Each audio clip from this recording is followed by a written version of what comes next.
പുറപ്പാട് പുസ്തകം 9-ാം അധ്യായം.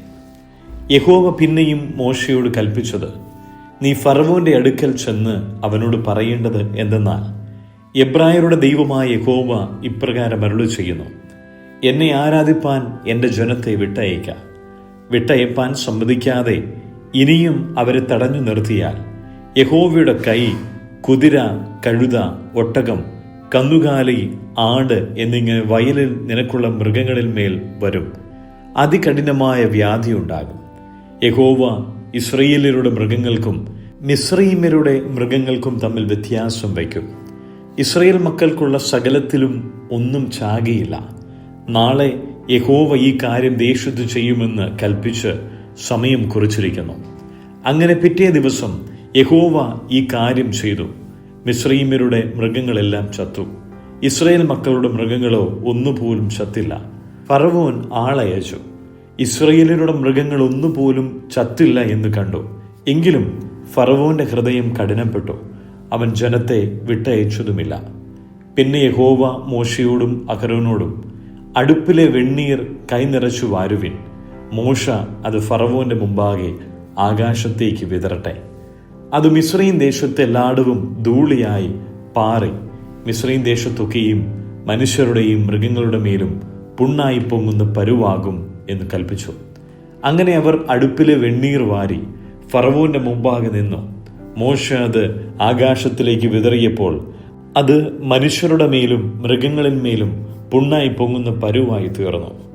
പരുനിമിത്തം മന്ത്രവാദികൾക്ക് മോശയുടെ മുമ്പാകെ നിൽപ്പാൻ കഴിഞ്ഞില്ല. പരു മന്ത്രവാദികൾക്കും എല്ലാ മിസ്രയീമ്യർക്കും ഉണ്ടായിരുന്നു. എന്നാൽ യഹോവ മോശയോട് അരുളി ചെയ്തിരുന്നത് പോലെ അവൻ ഫറവോന്റെ ഹൃദയത്തെ കഠിനമാക്കി. അവൻ അവരെ ശ്രദ്ധിച്ചതുമില്ല. അപ്പോൾ യഹോവ മോശയോട് കൽപ്പിച്ചത്, നീ നന്നാ രാവിലെ എഴുന്നേറ്റ് ഫറവോന്റെ മുമ്പാകെ നിന്ന് അവനോട് പറയേണ്ടത് എന്തെന്നാൽ, എബ്രായരുടെ ദൈവമായ യഹോവ ഇപ്രകാരം അരുളി ചെയ്യുന്നു, എന്നെ ആരാധിപ്പാൻ എൻ്റെ ജനത്തെ വിട്ടയക്കാം.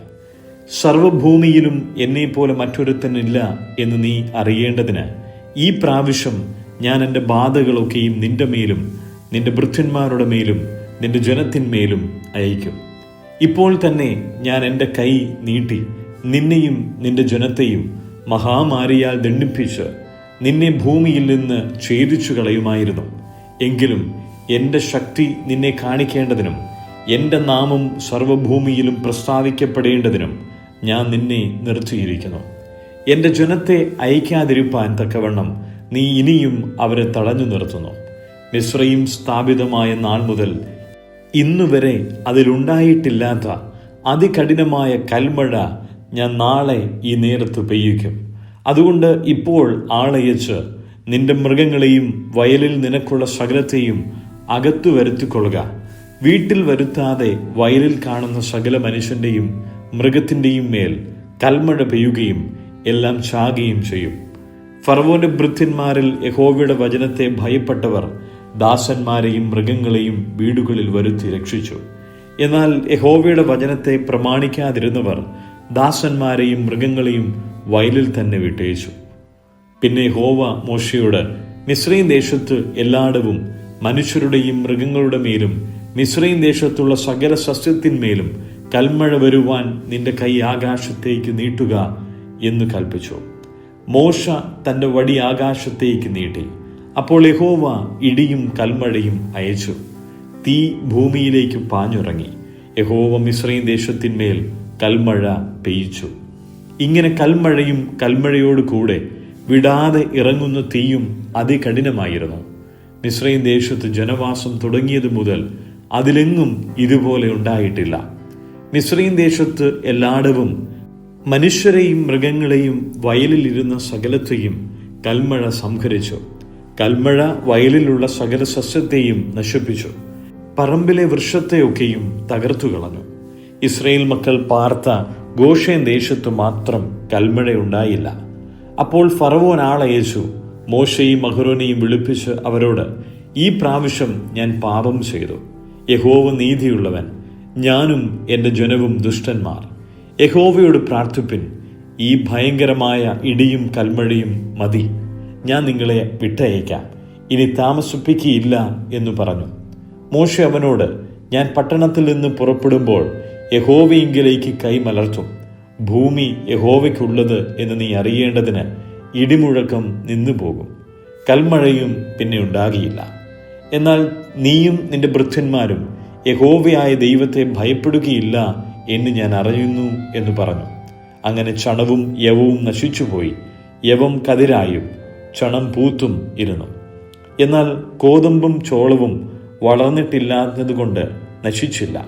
മോശ ഫറവോനെ വിട്ട് പട്ടണത്തിൽ നിന്ന് പുറപ്പെട്ടു. യഹോവയിങ്കലേക്ക് കൈമലർത്തിയപ്പോൾ ഇടിമുഴക്കവും കൽമഴയും നിന്നു, മഴ ഭൂമിയിൽ ചൊരിഞ്ഞതുമില്ല. എന്നാൽ മഴയും കൽമഴയും ഇടിമുഴക്കവും നിന്നുപോയി എന്ന് ഫറവോൻ കണ്ടപ്പോൾ അവൻ പിന്നെയും പാപം ചെയ്തു. അവനും ഭൃത്യന്മാരും ഹൃദയം കഠിനമാക്കി. യഹോവ മോശ മുഖാന്തരം അരുളി ചെയ്തിരുന്നത് പോലെ ഫറവോന്റെ ഹൃദയം കഠിനപ്പെട്ടു. അവൻ ഇസ്രായേൽ മക്കളെ വിട്ടയച്ചതുമില്ല. സങ്കീർത്തനങ്ങൾ 40. ഞാൻ യഹോവയ്ക്കായി കാത്തിരുന്നു. അവനെങ്കിലേക്ക് ചാഞ്ഞ് എൻ്റെ നിലവിളി കേട്ടു.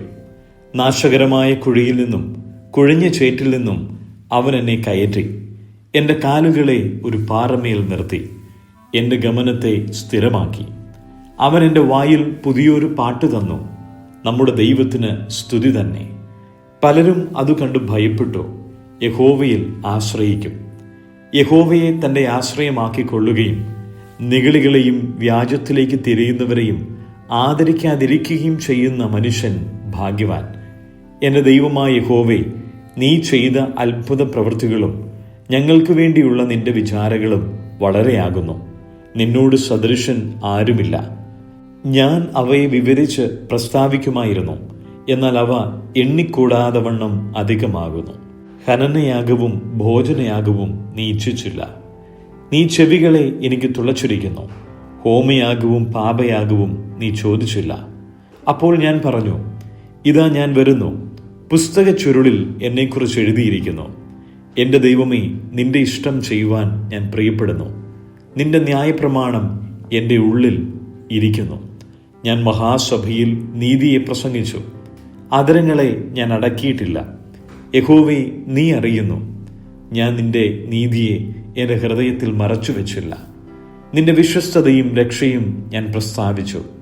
നിന്റെ ദയയും സത്യവും ഞാൻ മഹാസഭയ്ക്ക് മറച്ചതുമില്ല. യഹോവേ, നിന്റെ കരുണ നീ എനിക്ക് അടച്ചു കളയുകയില്ല. നിന്റെ ദയയും സത്യവും എന്നെ നിത്യം പരിപാലിക്കും. സംഖ്യയില്ലാത്ത അനർത്ഥങ്ങൾ എന്നെ ചുറ്റിയിരിക്കുന്നു. മേൽപ്പെട്ട് നോക്കുവാൻ കഴിയാതെ വണ്ണം എൻ്റെ അകൃത്യങ്ങൾ എന്നെ എത്തിപ്പിടിച്ചിരിക്കുന്നു. അവ എൻ്റെ തലയിലെ രോമങ്ങളിലും അധികം. ഞാൻ ധൈര്യഹീനനായി തീർന്നിരിക്കുന്നു. യഹോവേ, എന്നെ വിടുവിപ്പാൻ ഇഷ്ടം തോന്നണമേ. യഹോവേ, എന്നെ സഹായിപ്പാൻ വേഗം വരയണമേ. എനിക്ക് ജീവഹാനി വരുത്തുവാൻ നോക്കുന്നവർ ലജ്ജിച്ചു ഭ്രമിച്ചു പോകട്ടെ. എൻ്റെ അനർത്ഥത്തിൽ സന്തോഷിക്കുന്നവർ പിന്തിരിഞ്ഞ് അപമാനമേൽക്കട്ടെ. നന്നായി നന്നായി എന്ന് എന്നോട് പറയുന്നവർ തങ്ങളുടെ നാണം നിമിത്തം സ്തംഭിച്ചു പോകട്ടെ. നിന്നെ അന്വേഷിക്കുന്ന എല്ലാവരും നിന്നിൽ ആനന്ദിച്ച് സന്തോഷിക്കട്ടെ. നിന്റെ രക്ഷയെ ഇച്ഛിക്കുന്നവർ യഹോവ മഹത്വമുള്ളവൻ എന്നെപ്പോഴും പറയട്ടെ. ഞാനോ എളിയവനും ദരിദ്രനുമാകുന്നു, എങ്കിലും കർത്താവ് എന്നെ വിചാരിക്കുന്നു. നീ തന്നെ എൻ്റെ സഹായവും എന്നെ വിടുവിക്കുന്നവനുമാകുന്നു. എൻ്റെ ദൈവമേ, താമസിക്കരുതേ. മർക്കോസിൻ്റെ സുവിശേഷം 3-ാം അധ്യായം. അവൻ പിന്നെയും പള്ളിയിൽ ചെന്നു. അവിടെ വരണ്ട കൈയുള്ള ഒരു മനുഷ്യനുണ്ടായിരുന്നു. അവർ അവനെ കുറ്റം ചുമത്തേണ്ടതിന് ശബ്ബത്തിൽ അവനെ സൗഖ്യമാക്കുമോ എന്ന് നോക്കിക്കൊണ്ടിരുന്നു. വരണ്ട കൈയുള്ള മനുഷ്യനോട് അവൻ, നടുവിൽ എഴുന്നേറ്റ് നിൽക്ക എന്ന് പറഞ്ഞു. പിന്നെ അവരോട്, ശബ്ബത്തിൽ നന്മ ചെയ്യുകയോ തിന്മ ചെയ്യുകയോ ജീവനെ രക്ഷിക്കുകയോ കൊല്ലുകയോ ഏതു വിഹിതം എന്ന് ചോദിച്ചു. അവരുടെ ഹൃദയകാഠിന്യം നിമിത്തം അവൻ ദുഃഖിച്ചുകൊണ്ട് കോപത്തോടെ അവരെ ചുറ്റും നോക്കി. ആ മനുഷ്യനോട്, കൈ നീട്ടുക എന്ന് പറഞ്ഞു. അവൻ നീട്ടി. അവൻ്റെ കൈ സൗഖ്യമായി. ഉടനെ പരീശന്മാർ പുറപ്പെട്ടു അവനെ നശിപ്പിക്കേണ്ടതിന് ഹെരോദ്യരുമായി ആലോചന കഴിച്ചു. യേശു ശിഷ്യന്മാരുമായി കടൽക്കരയ്ക്ക് വാങ്ങിപ്പോയി. ഗലീലയിൽ നിന്ന് വലിയൊരു പുരുഷാരം അവനെ അനുഗമിച്ചു. യഹൂദിയിൽ നിന്നും യെരുശലേമിൽ നിന്നും ഏദോമിൽ നിന്നും യോർദാൻ അക്കരെ നിന്നും സോരിന്റെയും സീദോന്റെയും ചുറ്റുപാട്ടിൽ നിന്നും വലിയൊരു കൂട്ടം അവൻ ചെയ്തതൊക്കെയും കേട്ടിട്ട് അവന്റെ അടുക്കൽ വന്നു. പുരുഷാരം തന്നെ ഞെരുക്കാതിരിക്കേണ്ടതിന് അവരുടെ നിമിത്തം ഒരു ചെറുപടക് തനിക്ക് ഒരുക്കി നിർത്തുവാൻ അവൻ ശിഷ്യന്മാരോട് പറഞ്ഞു. അവൻ അനേകരെ സൗഖ്യമാക്കുകയാൽ ബാധകൾ ഉള്ളവർ ഒക്കെയും അവനെ തൊടേണ്ടതിന് തിക്കിത്തിരക്കി വന്നു. അശുദ്ധാത്മാക്കളും അവനെ കാണുമ്പോൾ ഒക്കെയും അവന്റെ മുമ്പിൽ വീണു, നീ ദൈവപുത്രൻ എന്ന് നിലവിളിച്ചു പറയും. തന്നെ പ്രസിദ്ധമാക്കാതിരിക്കേണ്ടതിന് അവൻ അവരെ വളരെ ശാസിച്ചു പോന്നു. പിന്നെ അവൻ മലയിൽ കയറി തനിക്ക് ബോധിച്ചവരെ അടുക്കൽ വിളിച്ചു. അവർ അവന്റെ അരികെ വന്നു. അവൻ തന്നോടുകൂടെ ഇരിപ്പാനും പ്രസംഗിക്കേണ്ടതിന് അയപ്പാനും ഭൂതങ്ങളെ പുറത്താക്കേണ്ടതിന് അധികാരമുണ്ടാകുവാനും 12 നിയമിച്ചു. ശിമോന് പത്രോസ് എന്നു പേരിട്ടു. സെബദിയുടെ മകനായ യാക്കോബ്, യാക്കോബിന്റെ സഹോദരനായ യോഹന്നാൻ, ഇവർക്ക് ഇടിമക്കൾ എന്നർത്ഥമുള്ള ബോവർനേഗസ് എന്നു പേരിട്ടു. അന്ത്രയോസ്, ഫിലിപ്പോസ്, ബർത്തലോമായി, മത്തായി, തോമാസ്, അൽഫായുടെ മകനായ യാക്കോബ്, തദ്ദായി, കനാന്യനായ ശിമോൻ, തന്നെ കാണിച്ചു കൊടുത്ത ഈസ്കരിയോത്ത യൂദ എന്നിവരെ തന്നെ. അവൻ വീട്ടിൽ വന്നു. അവർക്ക് ഭക്ഷണം കഴിപ്പാൻ പോലും വഹിയാതെ വണ്ണം പുരുഷാരം പിന്നെ തിങ്ങിക്കൂടി വന്നു. അവന്റെ ചാർച്ചക്കാർ അത് കേട്ടു. അവന് ബുദ്ധിഭ്രമമുണ്ട് എന്ന് പറഞ്ഞ് അവനെ പിടിപ്പാൻ വന്നു. യെരുശലേമിൽ നിന്ന് വന്ന ശാസ്ത്രിമാരും അവന് ബെയത്സെബൂൽ ഉണ്ട്, ഭൂതങ്ങളുടെ തലവനെ കൊണ്ട് അവൻ ഭൂതങ്ങളെ പുറത്താക്കുന്നു എന്ന് പറഞ്ഞു. അവൻ അവരെ അടുക്കെ വിളിച്ച് ഉപമകളാൽ അവരോട് പറഞ്ഞത്, സാത്താനെ എങ്ങനെ പുറത്താക്കുവാൻ കഴിയും? ഒരു രാജ്യം തന്നിൽ തന്നെ ഛിദ്രിച്ചുവെങ്കിൽ ആ രാജ്യത്തിന് നിലനിൽപ്പാൻ കഴിയുകയില്ല. ഒരു വീട് തന്നിൽ തന്നെ ഛിദ്രിച്ചുവെങ്കിൽ ആ വീട്ടിന് നിലനിൽപ്പാൻ കഴിയുകയില്ല. സാത്താൻ തന്നോട് തന്നെ എതിർത്ത് ഛിദ്രിച്ചുവെങ്കിൽ അവന് നിലനിൽപ്പാൻ കഴിവില്ല. അവന്റെ അവസാനം വന്നു. ബലവാനെ പിടിച്ചു കെട്ടിയിട്ടല്ലാതെ അവന്റെ വീട്ടിൽ കടന്ന് അവന്റെ കോപ്പ് കവർന്നു കളവാൻ ആർക്കും കഴിയുകയില്ല. പിടിച്ചു കെട്ടിയാൽ പിന്നെ അവന്റെ വീട് കവർച്ച ചെയ്യാം. മനുഷ്യരോട് സകല പാപങ്ങളും അവർ ദുഷിച്ചു പറയുന്ന സകല ദൂഷണങ്ങളും ക്ഷമിക്കും.